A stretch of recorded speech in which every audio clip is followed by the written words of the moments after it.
This channel does not promote any violent, harmful, or illegal activities. All content provided by this channel is meant for an educational purpose only. নিজেদের জমি দখলমুক্ত করতে গিয়ে বারবার বাধার মুখে শিয়ালদহ ডিভিশনের ডিআরএম। এবার মুখ্যমন্ত্রীকে চিঠি দেওয়ার সিদ্ধান্ত নেওয়া হয়েছে।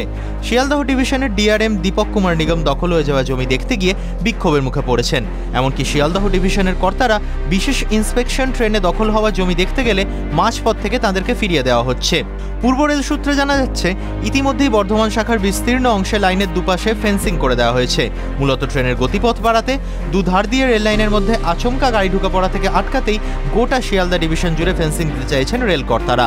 কল্যাণী, শান্তিপুর বা নৈহাটি বিভিন্ন অংশে গত কয়েক সপ্তাহে বারবার লাইনের উপর ঘন্টার পর ঘন্টা দাঁড়িয়ে থাকতে হয়েছে ইন্সপেকশন ট্রেন কারকে।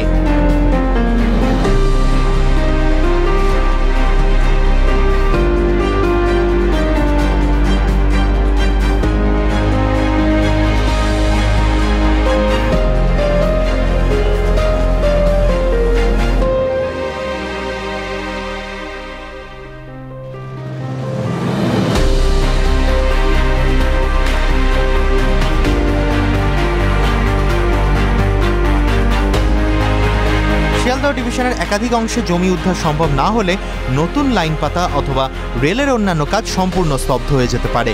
এই অবস্থায় শিয়ালদহ ডিভিশন মুখ্যমন্ত্রীকে চিঠি দেবে বলে সূত্রের খবর। পুলিশ এবং রাজনৈতিক সাহায্য সবথেকে বেশি প্রয়োজন বলেই চিঠিতে উল্লেখ করা হবে।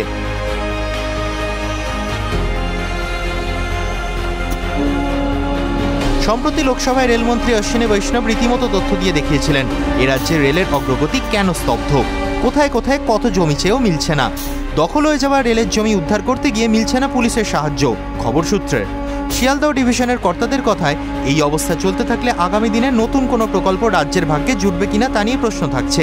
এ প্রসঙ্গে শিয়ালদহ রেল ডিভিশনের সিনিয়র ডিপিও একলব্য চক্রবর্তী বলেন, রেলের কর্মীদের আটকে দেওয়া হচ্ছে। কারা আটকাচ্ছে? যাদের সিকিউরিটির জন্য এই কাজ করানো হচ্ছে। কারণ ওইসব এলাকায় বেশ কিছুদিন ধরে কিছু রান ওভারের ঘটনা ঘটছিল। এই কাজ অনেক জায়গাতেই চলছে, লোকাল পুলিশকেও জানানো হচ্ছে। মন্ত্রী ফিরহাদ হাকিমের বক্তব্য, এগুলো বেকারের কথাবার্তা। প্রচুর জায়গায় রেল তুলে দিচ্ছে, এই তো সেদিন রামপুরহাটে তুলে দিয়েছে। এগুলো হচ্ছে পলিটিক্যাল কথাবার্তা।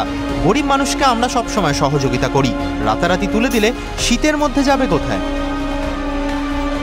টিভি9 বাংলা ডিজিটাল।